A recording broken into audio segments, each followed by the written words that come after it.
La entrevista del Telematutino 11, gente importante, a tratar temas importantes. Nos acompaña el doctor Pavel Isa Contreras, quien es ministro de Economía, era un invitado frecuente a este programa, es un académico, es un investigador y nos agrada comenzar la semana con Pavel Isa Contreras. Un gran placer estar aquí de nuevo con ustedes. Pavel, hay muchos temas. Ustedes publicaron su informe la pasada semana sobre la pobreza monetaria, que revela una disminución de 5.6 puntos porcentuales, estoy hablando de memoria, sí, en relación al primer trimestre. Para más o menos orientar al público, porque el público no tiene por qué saber lo que es la pobreza monetaria. Muy bien. ¿Qué es la pobreza monetaria? ¿Qué define lo que es el pobre extremo y el pobre pobre? ¿Y qué significa esa disminución? ¿Y cómo se compara esto? Porque uno siempre lo compara, trata de buscar con la prepandemia, con el 19. Sí, bueno, muchísimo gusto. Mira, eso es muy importante. Cuando hablamos de pobreza monetaria, hablamos de la proporción de hogares o la proporción de personas que recibe un ingreso que es inferior al ingreso necesario para adquirir la canasta alimentaria y no alimentaria básica. Esa es la idea. Entonces, ¿qué proporción de la población está por debajo de ese nivel de ingreso y qué proporción está por encima de ese nivel de ingreso?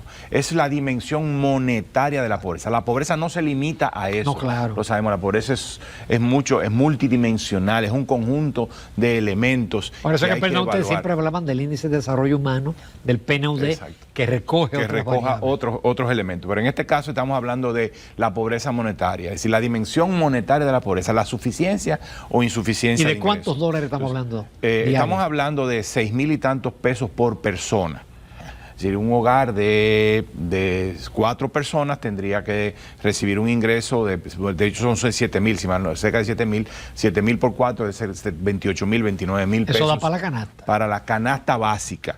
Obviamente puede haber discusión que si esa canasta es suficiente o no es suficiente. Bueno, pues se hace un estudio, se hace un análisis y se determina cuál es esa canasta que permitiría que la gente tenga un nivel de vida mínimo. Esa es la idea. Ahora, ¿qué ha estado pasando? A lo largo después de 2020, que hubo un aumento en la pobreza monetaria desde 25-26% de la población hasta 30%, a partir de la recuperación económica 2021, 2022, 2023, y a pesar de la inflación, lo que ha venido pasando es que una alta proporción de la población ha venido pasando desde recibir ingresos por debajo de la línea de pobreza a recibir ingresos por encima de la línea de pobreza. Y como resultado, esa proporción de hogares y personas que reciben ingresos por debajo de la línea de pobreza ha venido cayendo de manera sistemática. En el primer trimestre del año 2024, el nivel de pobreza monetaria alcanzó el mínimo histórico. 18.9% de la población percibe ingresos por debajo. Estamos hablando de 8.8, más de casi 9 puntos porcentuales por debajo de lo que se vio en el año 2021, que fue de 30%, 28%. Ha venido cayendo. ¿Y en el 19? En el 19 era 25%. En promedio. Sí, que ha bajado con relación a la pandemia. Ha venido bajando con relación incluso al nivel de prepandemia. ¿Son los planes sociales? ¿O es... El ingreso laboral, Ramón, ha sido el fundamental. No significa que los ingresos no laborales como las transferencias gubernamentales o las remesas no hayan jugado un rol, sí lo han jugado, pero lo que se ha venido recuperando más rápidamente es el ingreso real, el ingreso laboral real, es decir, el poder de compra de los hogares asociado al ingreso que perciben por trabajo. Y esto a pesar de la inflación. Sabemos que tuvimos 2021 y 2022 años con un relativamente alto nivel de inflación, entre 7 y 9%, cuando normalmente es de 4%. Y a pesar de eso, en esos 2 años, los ingresos laborales crecieron más velozmente que la inflación. No mucho, pero lo lograron así. En el 2023 fue particularmente elevado el incremento en el ingreso laboral comparado con la inflación, porque ya en el 2023 la inflación estaba de vuelta a la normalidad. Y en 2024 lo que estamos viendo es una economía con alto crecimiento, con baja inflación, lo que promete que los ingresos laborales van a seguir creciendo y la inflación, con una inflación baja, vamos a seguir viendo tasas de pobreza monetaria declinantes. Ustedes siguen proyectando un 5% de crecimiento. Seguimos proyectando un 5% de crecimiento. No vemos razones para revisar ese número. Bueno, se revisa, pero se sostiene, se mantiene la predicción. En el 23 se revisaba para la baja. Se fue revisando para la baja en la medida que las condiciones, especialmente financieras domésticas, continuaban apretadas, precisamente porque en Estados Unidos y en otros mercados financieros globales importantes se mantenían condiciones muy restrictivas. Esto es importante porque la política monetaria en la República Dominicana no puede abstraerse de la política monetaria en Estados Unidos, en Europa o en otros mercados financieros importantes, porque si desalineas la política, entonces imagínate tú si tú bajas la tasa de política monetaria o adoptas una ya política de por sí monetaria, la brecha es pequeña, correcto. Un punto y medio. Si tú te desalineas mucho, entonces, y bajas mucho los intereses en el país respecto al extranjero, pues el dinero te va a salir, ¿no? Entonces, del país. Entonces tú tienes que ir par y paso, de alguna manera, aunque no estén en sentido estricto, como tú bien lo planteas. De hecho, ya la brecha entre las tasas de política monetaria entre Estados Unidos y la República Dominicana está en un mínimo histórico. Hay que esperar, y por eso la política monetaria ha tomado esta pausa, porque en Estados Unidos ha tomado la pausa porque no terminan ellos de llegar al 2%. De derrotar la inflación bajo sus parámetros. Nosotros sí la terminamos de derrotar. Pero en general lo que ha pasado es que el año pasado, a pesar de tener una política monetaria bastante restringida, altas tasas de interés y relativamente bajo crecimiento, los aumentos de salario lograron reducir la pobreza monetaria. Nosotros pensamos que en este año... Hubo 2 aumentos de salario. Sí, hubo, y agresivos. Unos aumentos de salario bastante por encima de los niveles de inflación. Nosotros pensamos que en 2024 vamos a seguir teniendo baja inflación, alto crecimiento. El resultado en el mercado de trabajo debe ser muy positivo y los niveles de pobreza monetaria deben seguir cayendo. Ahora bien, es importante no sobreestirar el dato de pobreza monetaria. Como yo dije, es la cantidad de personas que estaban por debajo de la línea de pobreza y que suben y empiezan a tener un ingreso por encima de la línea de pobreza. Pero eso no necesariamente significa que su condición de vida cambió. Sigue siendo vulnerable. Sigue siendo. Esto es una economía que tiene una gran capacidad para reducir pobreza monetaria, pero su capacidad para reducir vulnerabilidad es menor. Mucha gente pasa de ingreso de pobreza a ingreso de no pobreza, pero es más difícil, para esta economía ha sido más difícil mover esa población desde una condición por encima de la línea de pobreza, pero por encima, pero todavía cercana, a alejarla de la línea de pobreza de la manera significativa y para anclarla, con que haya porque ese es otro elemento. Una enfermedad terminal en uno de los miembros ya. El tema de salud es un elemento fundamental. ¿Cómo tú anclas la situación de no pobreza? ¿Cómo tú garantizas que ese hogar no vuelva hacia atrás? Bueno, lo garantiza a través de más y mejores empleos, que los empleos sean de calidad, que sean seguros y con más y mejores servicios públicos y más y mejor seguridad social. Esos son los 3 elementos. Como tú bien dices, una enfermedad puede hacer retroceder un hogar de manera significativa, porque el gasto de bolsillo que el hogar tiene que hacer para enfrentar la situación, porque la seguridad social es insuficiente, es muy alto. Eso hay que enfrentarlo y por eso estamos hablando no de una reforma tributaria como se está hablando, no de una reforma de la administración pública solamente, sino una reforma mucho más amplia que incluya la reforma de la seguridad social, en particular en su dimensión. A esa parte salud. Vamos a ir para ver, me interesa.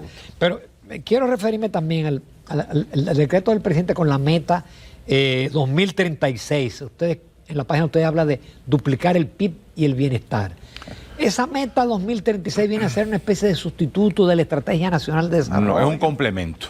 Es más bien un complemento. La idea es, bueno, vamos a ponernos metas más específicas, vamos a ponernos metas más concretas, vamos a tratar de llegar a la luna, como el propio presidente dijo. Entonces, ¿qué tenemos que hacer para llegar a la luna? Tenemos que hacer un montón de cosas. No se trata de crecer más. Eso lo hemos hecho. Crecer, hemos crecido bien.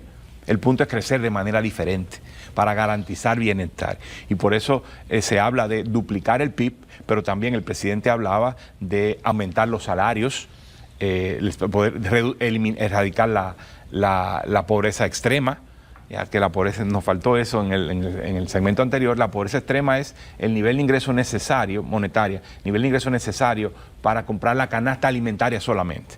La República Dominicana, la pobreza monetaria extrema es relativamente baja y podemos erradicarla. Esa es la indigencia. Esa es la pobreza monetaria extrema o indigencia, efectivamente. Entonces el presidente habló de todo eso, es decir, la idea es, vamos a llegar a la luna. Ahora, ¿qué tenemos que hacer para llegar a la luna? Tenemos que crecer de una manera distinta a la que hemos crecido. Sí, porque por ejemplo, entre 2004 y 2012 el PIB se triplicó por 3, pero el bienestar, ojo Ramón, el bienestar, hoy el bienestar es mayor que hace 20 o 30 años, sin duda.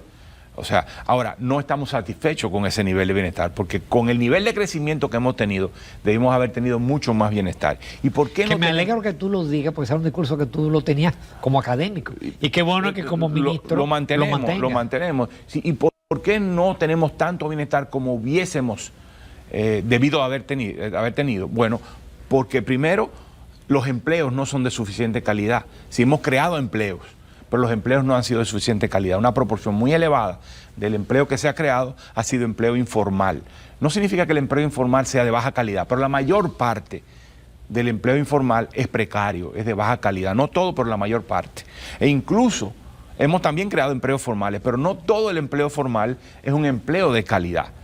Hay una proporción de él que no es un empleo de calidad. Tenemos que crear empleos de más calidad.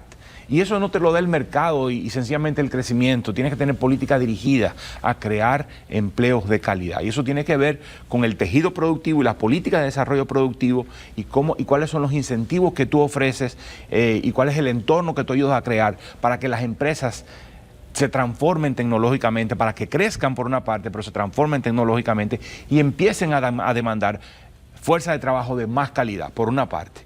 Y por otra parte, tienes que preparar a la fuerza de trabajo para que ocupe esos puestos. Entonces se trata de políticas de desarrollo productivo dirigidas hacia objetivos que tú quieras en materia, por ejemplo, de agricultura. Cómo tú transformas y modernizas la agricultura para que empiece a demandar empleos de más calidad.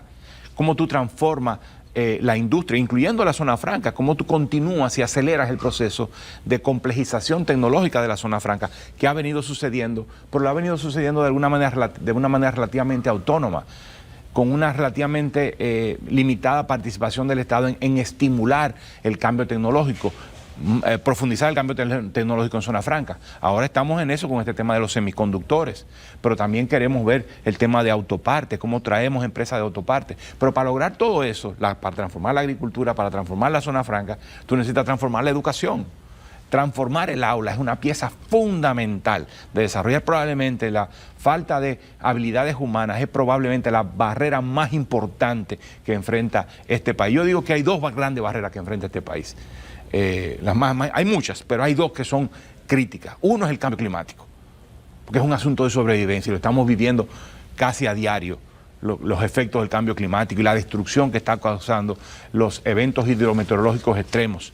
Y muchas veces estos eventos meteorológicos extremos son seguidos de sequías prolongadas, nos están causando mucho daño. Ese es un elemento. Tenemos que prepararnos y adaptarnos para eso. Y el otro gran desafío es la educación.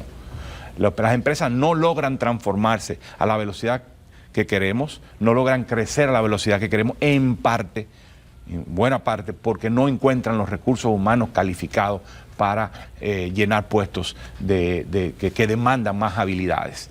Entonces, ese es un gran área, empleos y empleos de calidad. La otra área es más y mejores servicios públicos.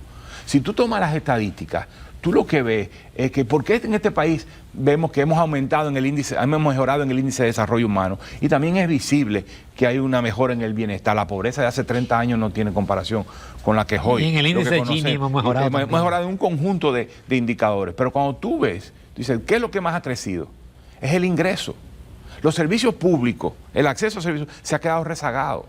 No ha aumentado el acceso a servicios públicos de la calidad a la velocidad que ha aumentado el ingreso. Entonces, el Estado tiene una responsabilidad fundamental en eso.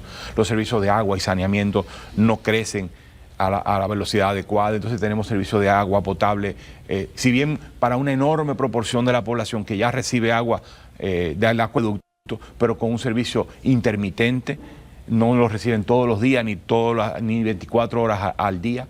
por ejemplo, o el tema de seguridad pública. Es decir, bueno, si tú ganas más de lo que ganaba tu papá o tu mamá, pero sales a la calle y te sientes más inseguro.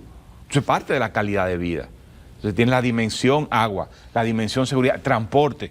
Bueno, tú ganas más hoy, pero resulta que estás gastando más en transporte y estás durando mucho más tiempo para transportarte porque no hemos dado una respuesta contundente al tema de los sistemas de transporte. O sales a la calle, cae un aguacero y no tienes cómo volver a tu casa porque no hay drenaje pluvial de suficiente calidad. Entonces tenemos que enfrentar el desafío de mejorar la calidad de vida de la gente, aprovechando el crecimiento y acelerando el crecimiento para fortalecer los servicios públicos. En este caso, mejorar la calidad de la educación, para atacar el tema de los empleos de calidad, pero también para mejorar el agua potable, para mejorar la seguridad pública, para fortalecer la protección del medio ambiente. A veces nos quejamos de que destruimos nuestros bosques o que estamos destruyendo nuestros ríos, pero necesitamos recursos para proteger todo eso. Y es por eso por lo que el Estado tiene el desafío de elevar la cantidad de recursos que tiene disponible para atender esta cuestión. No hay manera de que podamos mejorar la calidad de vida de la gente si no tienes un Estado más capaz financieramente para hacer frente al desafío de financiar los servicios públicos. A eso vamos, eso es lo que se llama la reforma fiscal integral. Volvemos en un minuto con el ministro de Economía, Planificación y Desarrollo. Continuamos con el doctor Pavel Liza Contreras, ministro de Economía, Planificación y Desarrollo. Y vamos, tú lo introduciste, es el tema del momento, la reforma fiscal. Básicamente la oposición y muchos economistas sostienen que el gobierno tiene ingresos suficientes, que hay un problema de calidad del gasto, que si se eliminan unas ciertas exenciones y se eliminan programas y todo, con eso es suficiente, no se requiere, es más, que no se requiere una reforma fiscal. Algunos dicen tajantemente, otros no, otros como CRES han propuesto una reforma bajando las tasas impositivas y otros han propuesto medidas híbridas. Realmente se requiere de más recursos, es decir, mejorando la calidad del gasto y eliminando exenciones, ¿sería suficiente? Definitivamente que se requiere una transformación de la tributación para elevar la presión tributaria y elevar las recaudaciones. Eso no significa que no tengamos el otro desafío, pero el otro desafío, el de mejorar la calidad del gasto y de reformar la administración pública, es un desafío permanente. Y además el otro desafío es el de mejorar la administración tributaria. O sea, esas tres elementos son desafíos que son permanentes y que no necesitan ser puestos y no deben ser puestos como precondición para una reforma tributaria. Obviamente necesitamos mejorar la administración pública, pensando en la macroestructura del Estado. Y ya hay propuestas que el Estado está manejando, el gobierno está manejando para reformarla, para mejorarla, buscando especialmente eficacia. Ciertamente también eficiencia, pero también buscando eficacia. Es decir, ¿cuáles son las instituciones que tienen funciones duplicadas? ¿Cuáles son las instituciones que ya son caducas, que tienen mandatos caducos? ¿Cómo podemos hacer una labor más efectiva del Estado, con un Estado más compacto, con menos instituciones? Pero especialmente, aunque eso te ahorre dinero, la mirada tiene que estar puesta en cómo hacemos el Estado más efectivo, ¿no? Más coordinado, más articulado.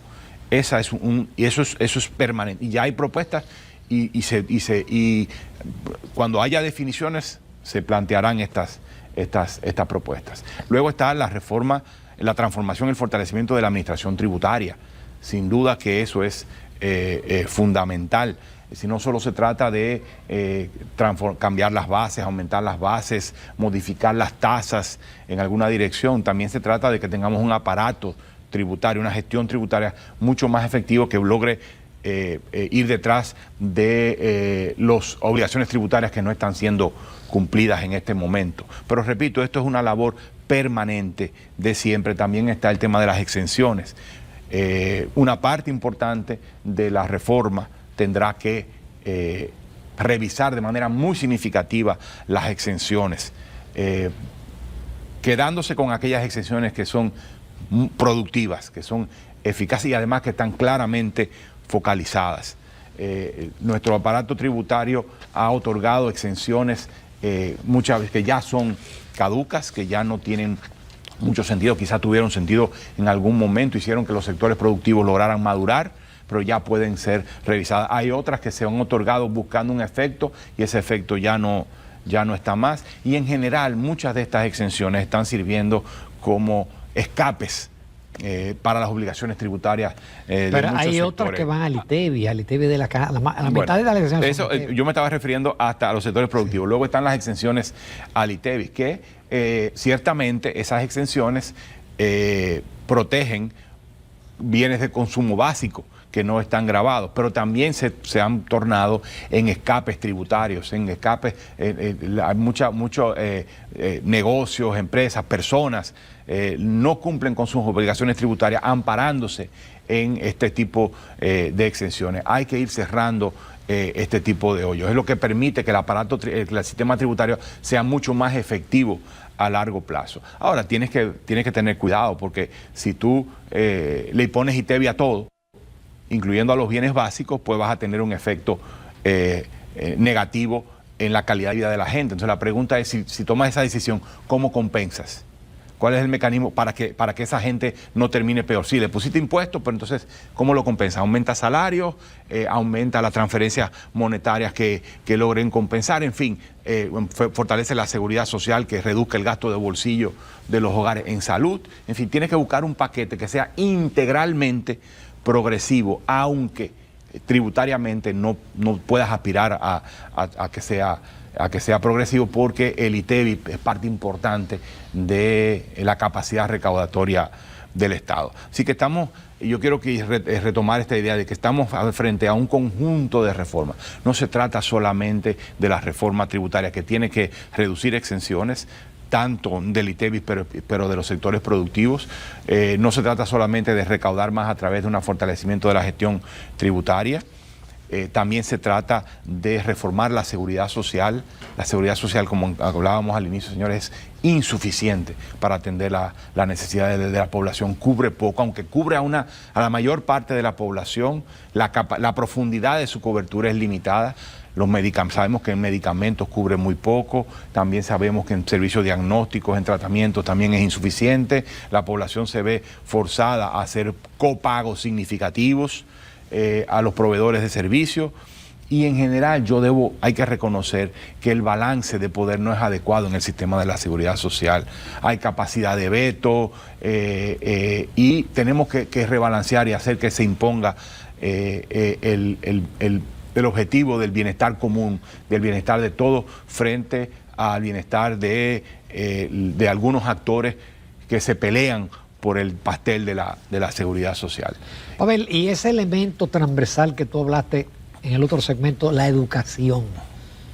Tenemos 11 años aplicando el 4% del PIB, casi 2 billones o 2 trillones, si se quiere utilizar en el lenguaje norteamericano, y no ha mejorado la calidad de la enseñanza. Entonces, eso es el gobierno en el próximo periodo tiene ideas fundamentales, yo diría, que con posibilidad de éxito. Yo no quisiera... Es un proceso gradual, sabemos claro, que en 4 años no se mejora un sistema educativo. Sí, yo no quisiera meterme en precisiones, porque son áreas que competen al Ministerio de Educación hablar y dar precisiones sobre cómo lo va a hacer, pero sin duda transformar el aula es absolutamente crítico para acelerar el crecimiento, para alcanzar, duplicar el PIB a 2036, para que nuestra tasa promedio de crecimiento pase de 5% a 6% por año. Necesitamos transformar el aula y empezar a construir capacidades en la gente, habilidades en las personas. Claramente necesitamos, y yo creo que la pieza fundamental es el maestro o la maestra. Hay que empezar a invertir mucho más en formación docente, pero cada vez que se acerca a final de año, entonces o vamos a mediados de año, entonces empiezan las presiones por aumento de salario. ¿Y de dónde sale el dinero para aumentar los salarios de maestros y maestras? De la capacitación de maestros y maestras. Entonces seguimos reproduciendo un sistema que ha compensado, debo decir, ha compensado a los maestros y las maestras que por décadas estuvieron con unos niveles salariales realmente muy deprimidos. O sea, el punto de partida de los salarios de los maestros es realmente los más bajos de todo este tipo de servicios. Se ha recuperado terreno, pero ya hace unos años que era tiempo de transformar ese gasto en salarios también en inversión, en capacidades para fortalecer los procesos de enseñanza y aprendizaje. Pero no solo se trata de una responsabilidad de los maestros y maestras en el aula, también del personal directivo, también de padres y madres y tutores y tutoras, y también de la comunidad. Nosotros necesitamos una marcha verde para el tema de calidad educativa. Por decir, necesitamos muchas marchas verdes, que la ciudadanía se empodere de los temas, que se empodere del tema de agua, que se empodere del tema de salud, que se empodere del tema de educación. La ciudadanía necesitamos una ciudadanía mucho más activa y fuerte, presionando para la transformación de la calidad de los procesos de enseñanza y aprendizaje. Pero ciertamente el gobierno y el Ministerio de Educación sí tiene planes bien concretos para eso, que invita aquí a los colegas para que puedan conversar sobre esos temas. A ver, en términos de la macroeconomía y la estabilidad, usted no tiene ningún tipo de preocupación. Macroeconómicamente hablando, en lo inmediato, yo creo que la economía está bastante sólida, el crecimiento económico está ya, ha tomado nuevamente sus bríos, las peores restricciones financieras asociadas a una política monetaria restrictiva que tuvo que dar respuesta a condiciones particulares en su momento, ya ha venido pasando. No significa que estemos en la normalidad, en el sentido de que todavía la política... Hasta que la Reserva Federal no disminuya sus tasas. Difícilmente la República Dominicana lo va a poder hacer. Todavía estamos en la zona restrictiva de política monetaria, pero mucho menos restrictiva que el año pasado. Esto le ha dado brisa al crecimiento económico, la inflación está de vuelta a la normalidad, pero yo quiero un poco insistir en que ese crecimiento del 5%, a veces pensamos que está garantizado y que vamos a seguir creciendo al 5% per secula seculorum, y eso no es así, necesitamos, o sea, el mundo está cambiando a una velocidad, o sea, los procesos productivos se están haciendo cada vez más tecnológicos, más intensivos en tecnología, y si nosotros no vamos a ese ritmo, no vamos a quedar atrás. Necesitamos acelerar nuestra marcha hacia adoptar procesos tecnológicos mucho más intensivos en tecnología, y eso requiere, volvemos otra vez al tema de la educación. Pero además necesitamos fortalecer un conjunto de áreas. Necesitamos, como he dicho, el transporte masivo, el tema de salud, el tema de seguridad pública. Todo eso es fundamental para acelerar el crecimiento, fortalecer las instituciones. Por ejemplo, en el tema de fiscalidad, también necesitamos un horizonte mucho más claro en temas de los balances fiscales, que los inversionistas sientan la seguridad de que el país no va a incurrir en desbalances groseros. No significa que no responda proactivamente a situaciones apremiantes. En algún momento, si la situación pone muy difícil, pues puedes elevar el déficit y aumentar el financiamiento para que el gasto público compense la falta de demanda. Como ocurrió con la pandemia. Y ha ocurrido en otros momentos, que la política monetaria tenga la flexibilidad de que la economía está ralentizada. Bueno, entonces aflojamos las tuercas, soltamos dinero, bajamos la tasa de política monetaria, pero para eso necesita un colchón fiscal más fuerte, necesita más capacidad fiscal, necesita bajar la presión que tiene la política monetaria con el déficit cuasi fiscal, y esa es una responsabilidad, le dice cuasi fiscal, pero al final es una responsabilidad fiscal. Entonces, para darle previsibilidad a las finanzas públicas y atraer inversiones de calidad, necesita darle previsibilidad a las finanzas, y eso te lo da una reforma tributaria, una reforma de la administración pública, y te lo da también una ley de responsabilidad fiscal, la que está en el Congreso, que es una ley de responsabilidad fiscal. No es una ley muy estricta, no es una camisa de fuerza. No es una camisa de fuerza, pero sí da mucho más tranquilidad a los inversionistas, que dicen, bueno, mira, aquí hay unas reglas que si se respeta, porque hay que respetarla, no se trata solo de adoptarla, sino de respetarla, pensamos que este país no se va a desguañangar, utilizando los términos de Bernardo Vega, no se va a desguañangar, porque hay unas reglas que permiten ajustar frente a situaciones.